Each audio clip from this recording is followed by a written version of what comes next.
Las guerras no solo se tratan de operaciones militares, casi siempre se tratan de dinero y poder.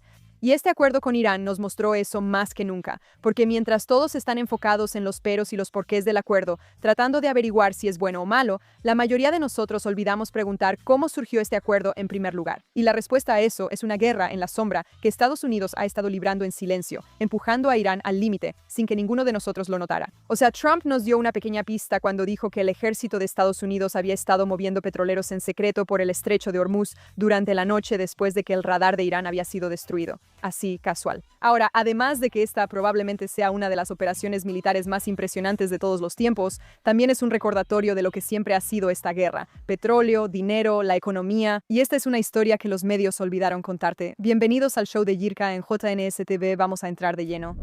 Así que antes de llegar a la parte de James Bond de la historia, empecemos con la economía de Irán, porque para entender hasta dónde ha caído, necesitas saber dónde estaba al principio.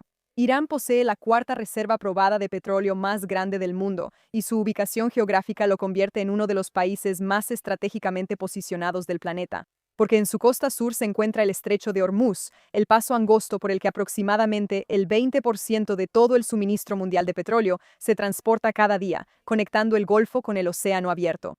Cada barril de petróleo exportado por Arabia Saudita, los Emiratos Árabes Unidos, Kuwait, Irak y Qatar tiene que pasar por ese estrecho para llegar al resto del mundo. E Irán se encuentra en sus orillas, lo que significa que durante décadas han tenido una especie de veto involuntario sobre el mercado energético global simplemente por existir donde existen. El petróleo no es solo la principal exportación de Irán, es la base financiera de todo el régimen, financiando al gobierno, al ejército, a la Guardia Revolucionaria Islámica y a la red de grupos proxy que se extiende desde Líbano hasta Yemen. Y desde 1979, Estados Unidos y el mundo han entendido que si quieres llevar a Irán a la mesa de negociaciones, tienes que pegarles en el bolsillo. La historia de la presión occidental sobre Irán es esencialmente el mismo ciclo, repitiéndose una y otra vez. Estados Unidos endurece las sanciones hasta que Irán acepta negociar, se firma un acuerdo, Irán aprovecha el respiro para reconstruirse y todo vuelve a empezar. El acuerdo nuclear de 2015 es el ejemplo más famoso de esto. Años de presión finalmente llevaron a Irán a la mesa de negociaciones, lo cual en sí mismo ya es una mala señal, y luego se firmó un acuerdo que limitaba su programa nuclear a cambio de un alivio de sanciones. Y casi de inmediato, Irán estaba usando ese alivio financiero para financiar a sus milicias proxy terroristas, expandir sus programas de armas y buscar formas de evadir la siguiente ronda de presión.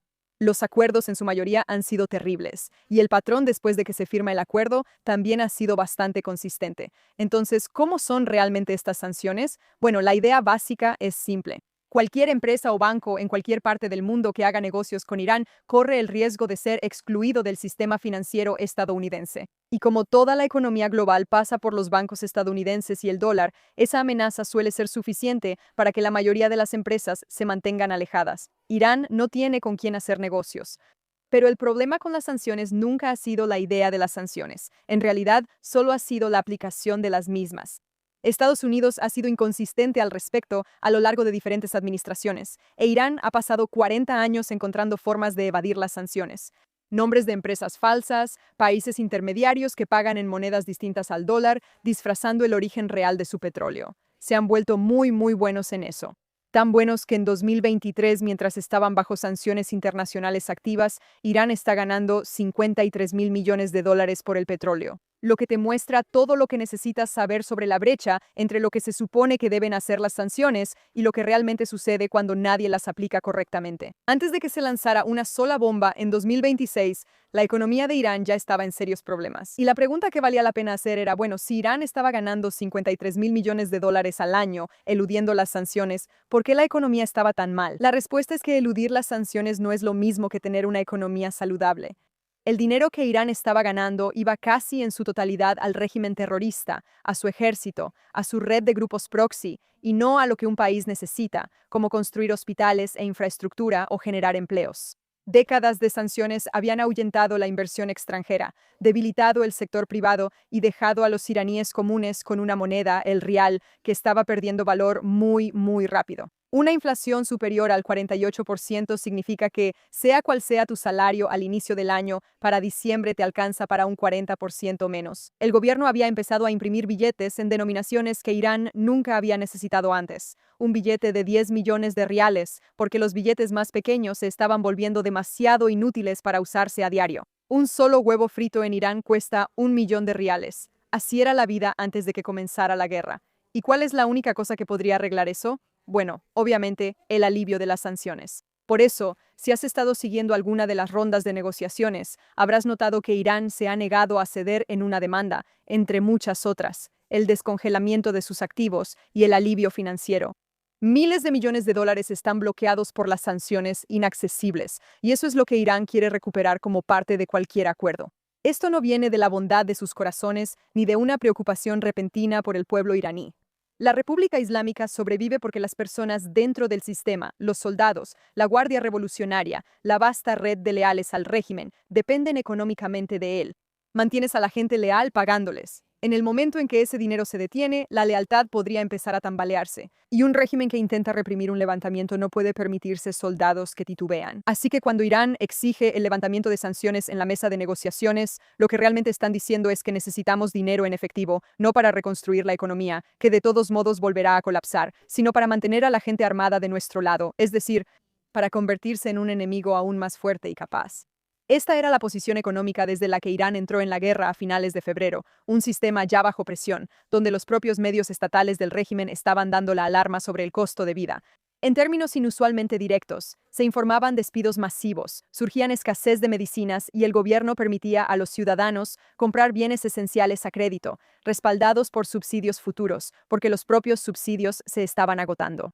Cuando la guerra comenzó en febrero, Irán hizo lo que siempre había dicho que haría. Usó el estrecho de Hormuz como arma, atacando embarcaciones comerciales con misiles, drones y minas, aumentando los costos de seguro hasta el punto en que las compañías navieras simplemente dejaron de enviar barcos. El cálculo de Irán era que el cierre del estrecho al tráfico marítimo mundial causaría tanto dolor económico para el mundo.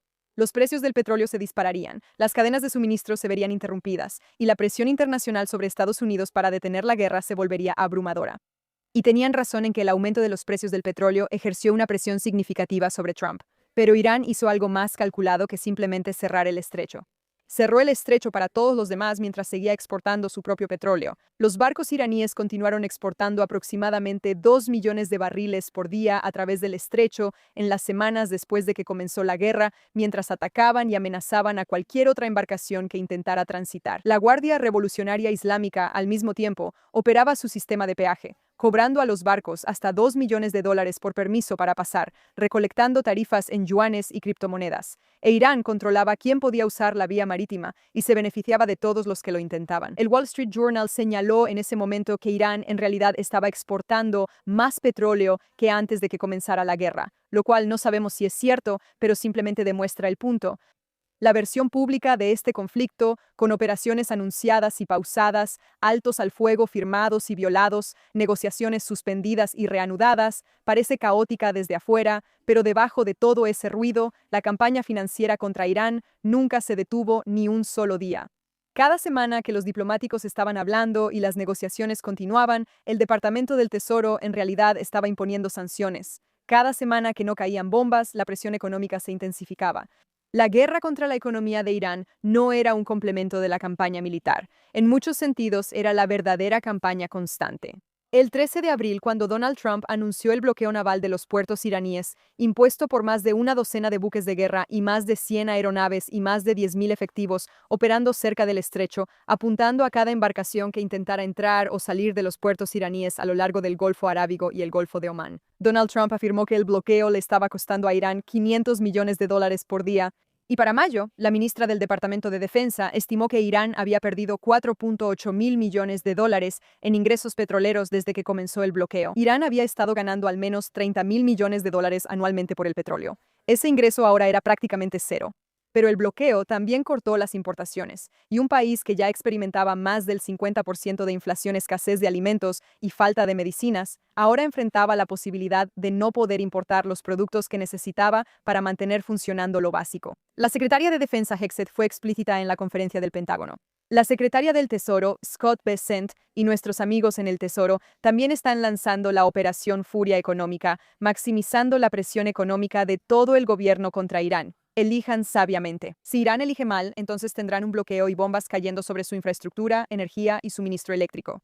Y aunque el bloqueo era el instrumento financiero más visible, la campaña del Tesoro que lo acompañaba estaba dirigida a la arquitectura oculta, que Irán también había pasado años construyendo para sobrevivir a las sanciones.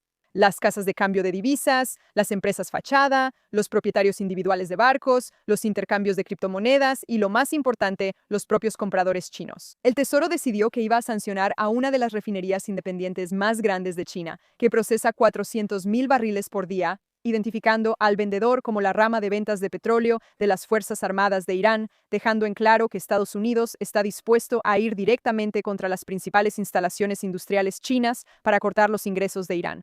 Otras 4 refinerías chinas también fueron sancionadas junto con ella.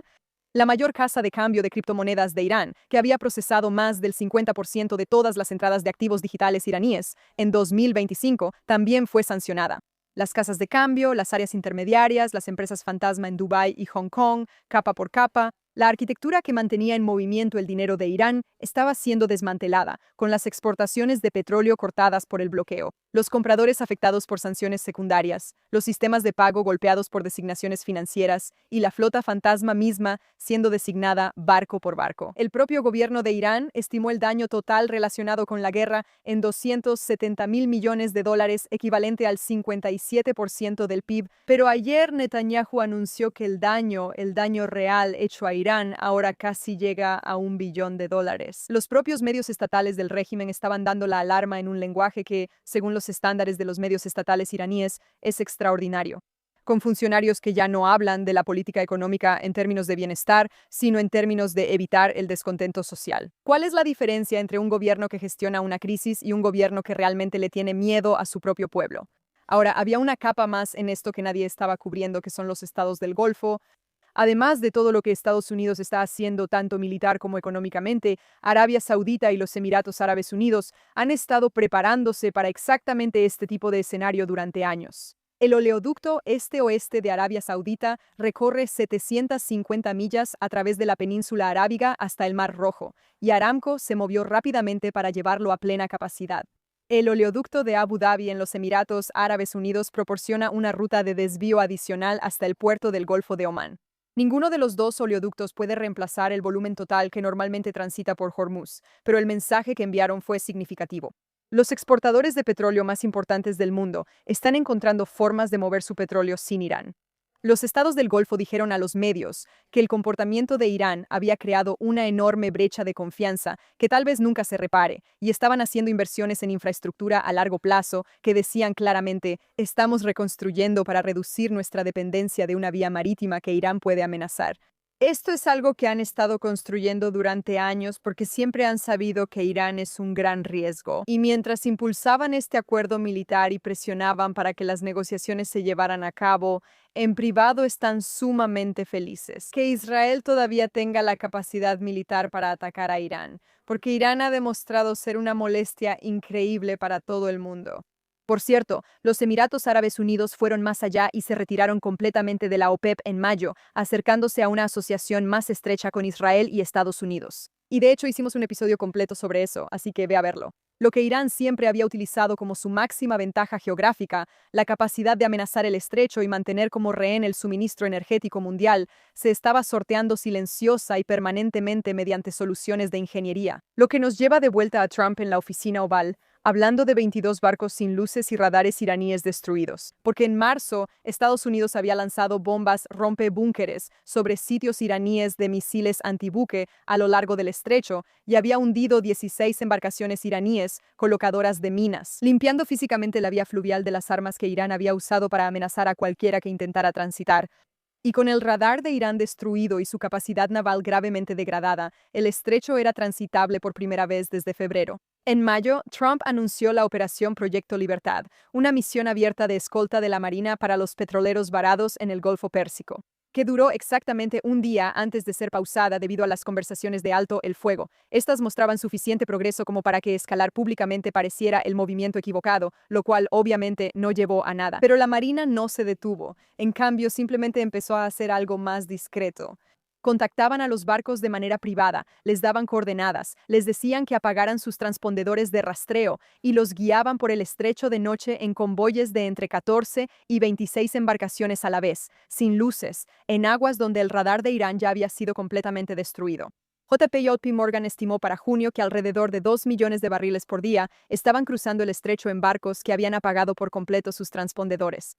Más de 100 millones de barriles en total, transportados en más de 200 barcos, a través de las aguas que Irán había pasado meses convirtiendo en una carretera privada de peaje, recuperada por los estadounidenses. Ahora no sabemos exactamente si las cifras son reales o solo estimaciones, pero el punto aquí es el mismo. Sí, se estaba negociando un acuerdo, pero al mismo tiempo, en secreto, se estaban tomando medidas para intentar presionar a Irán a que firmara. Luego, por supuesto, el 14 de junio Irán realmente aceptó firmar un acuerdo, que veremos si realmente sucede o no, pero llegaron a ese punto. Los combates se detienen. El estrecho se reabre. Van a comenzar 60 días de negociaciones nucleares. Y la primera y más urgente demanda de Irán, la condición que dijo que debe cumplirse antes de que las negociaciones puedan siquiera comenzar propiamente, es la liberación de 24.000 millones de dólares en activos congelados. Por supuesto, no es una garantía de seguridad. ¿Por qué necesitarían eso? Tampoco es el reconocimiento de su programa nuclear. Es solo que les devuelvan el dinero para poder mantener contenta a su gente. Y por gente no me refiero al pueblo de Irán. Ellos odian a la República. Me refiero a los leales que hacen posible toda la catástrofe de la República Islámica. La viceministra de Relaciones Exteriores de Irán lo convirtió en el punto central de todo el marco posterior a la firma, diciendo que la negociación de 60 días dependería, por encima de todo, de que Estados Unidos liberara esos fondos congelados. Si necesitabas más pruebas de que esta guerra siempre fue por el dinero, Irán las proporcionó ellos mismos en la mesa de firmas. Pero aquí está la pregunta que todos tienen en mente. Ahora que sabemos cómo se llegó a este acuerdo, todos nos preguntamos y nos cuestionamos, ¿es este acuerdo algo bueno o no? Bueno, para empezar, si Irán aceptó es porque el acuerdo les permite sobrevivir. Y un régimen que sobrevive es malo, y un régimen que sobrevive también puede reconstruirse. La historia de cada acuerdo previo con Irán es precisamente la historia de esto. Llega el alivio de las sanciones, el régimen se estabiliza, los grupos proxy vuelven a recibir fondos, las centrifugadoras empiezan a girar y en 5, 10, 20 años volvemos al principio. Esto fue lo que pasó con el acuerdo de 2015, ya ha pasado antes y existe un patrón y un ciclo. Si esperabas la caída de la República Islámica, entonces no te gusta este acuerdo, porque eso se ha pospuesto inevitablemente por bastante tiempo. ¿Puedo ser honesta por un momento? Todavía no conocemos suficientes detalles específicos para analizar completamente lo que se está firmando, y no voy a fingir lo contrario. No conozco todos los detalles de si este acuerdo ofrece algo bueno o algo malo, pero la simple verdad es que cualquier tipo de acuerdo es un problema. Porque si Irán estuviera dispuesto a firmarlo, entonces significa que lo que necesitábamos de ellos no estaba sobre la mesa.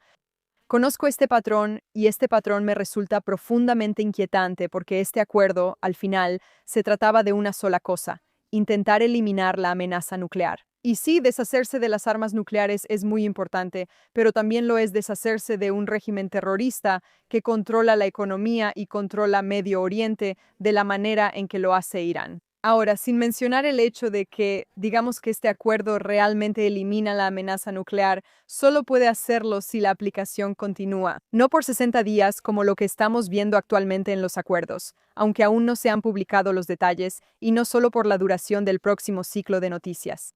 Necesitamos una aplicación continua y seria con la misma intensidad que produjo la presión económica de la que hablamos durante todo el episodio. Esto es lo que todos deberíamos estar observando y, francamente, lo que todos deberíamos estar exigiendo. Quizá si hay algo bueno de este acuerdo es esto, que no consigan armas nucleares, pero eso solo sucede si Estados Unidos realmente hace cumplir las reglas que ha establecido, algo que no hemos visto que ocurra en el pasado. Mira, sería bueno que Irán nunca consiguiera armas nucleares, pero esa no es la realidad. Porque aquí está el asunto que no puedo dejar pasar y que creo que se pierde casi cada vez que se firma uno de estos acuerdos. Para todas las personas que realmente viven bajo las consecuencias de este régimen, la gente en Medio Oriente, no las personas que se ven afectadas por los precios del petróleo, o quienes temen la idea de una nueva guerra estadounidense, pero para las personas que realmente están viviendo esto, este acuerdo tiene serias ramificaciones. El pueblo de Irán, que ha sido empobrecido, encarcelado y asesinado por un gobierno, o más importante aún, una dictadura que usó cada dólar del alivio de sanciones no para construir escuelas, sino para financiar el aparato de su propia opresión. A estas personas, este acuerdo no les da nada.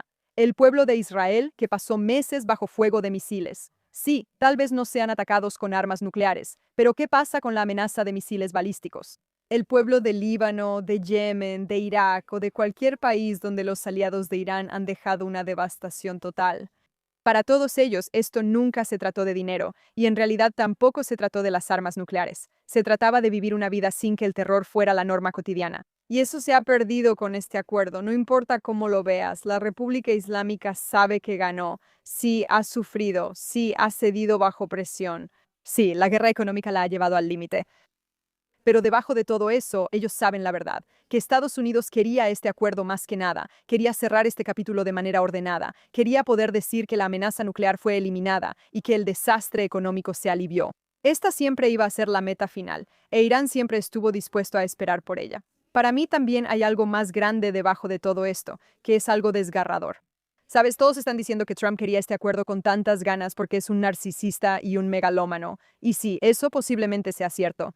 Pero creo que una gran parte de la razón por la que este acuerdo se estaba impulsando desde el principio era porque los estadounidenses no estaban dispuestos a pelear. No estaban dispuestos a sacrificar a ningún soldado por lo que creían que sucedía en Medio Oriente. Sin embargo, esto en realidad nunca se trató de Medio Oriente. Esto se trata de que los estadounidenses admitan el hecho de que lidiar con el terrorismo es algo que no les gusta, pero en realidad no están dispuestos a sacrificar nada por ello. Y con el plan islamista de tomar el control, como hemos visto en Europa, y con Estados Unidos criticando tan seguido a Europa por el hecho de que están dispuestos a hablar pero nunca realmente actúan, da un poco de miedo ver que esto es lo que quiere el pueblo estadounidense.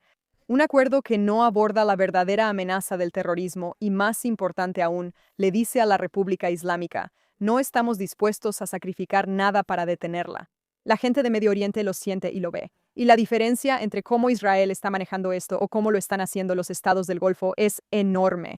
Israel ha demostrado que está dispuesto a luchar y que está dispuesto a hacerlo incluso a costa de molestar a Estados Unidos, porque entienden las consecuencias de permitir que un régimen terrorista simplemente gobierne. No porque sean sanguinarios o disfruten asesinar bebés. Es porque viven bajo la amenaza del terrorismo y entienden que no tienen el privilegio de simplemente decir, vamos a firmar un acuerdo y seguir adelante. Israel ahora entra en una etapa muy complicada en la que tiene que sortear lo que está pasando en Estados Unidos y lo que está pasando en Medio Oriente, mientras Estados Unidos les ata las manos, en parte porque Trump solo quiere que este acuerdo se lleve a cabo. Esto puede sonar pesimista, pero en muchos sentidos no creo que lo sea, porque es bastante sencillo ver que Israel está en una posición militar mucho mejor que antes, y tenemos la capacidad de lidiar con Irán más que nunca. Y creo que esto realmente le ha demostrado a Medio Oriente que tener a Occidente súper involucrado en lo que sucede aquí no es lo ideal. Lo he dicho una vez y lo diré 1.000.000 de veces. Occidente no entiende Medio Oriente, entiende el dinero, entiende la libertad, entiende las ganancias a corto plazo, el calendario político y el precio de la gasolina. Pero el idioma que realmente se habla en esta región, la ideología, la teología, la paciencia de un régimen que cree que está esperando un momento divino, la vida bajo una amenaza real, ese idioma aún no se ha traducido de manera efectiva en la Casa Blanca. Esto quedó claro por la obsesión de lograr este acuerdo a toda costa. Y sin entrar en los detalles del drama entre Israel y Estados Unidos, podría haber algo bueno en esto. Podría haber un cambio real, pero la verdad es que es poco probable. Y para los países realmente afectados por la supervivencia de la República Islámica, ya es hora de que dejen de estar controlados financieramente por quienes simplemente no entienden cuáles son las verdaderas consecuencias. Cuando veo la increíble historia de cómo Estados Unidos logró que Irán firmara, veo a un país que sabe cómo salirse con la suya. Pero quizá, solo quizá, eso está demostrando ser un arma de doble filo. Soy Yirka y nos vemos la próxima vez.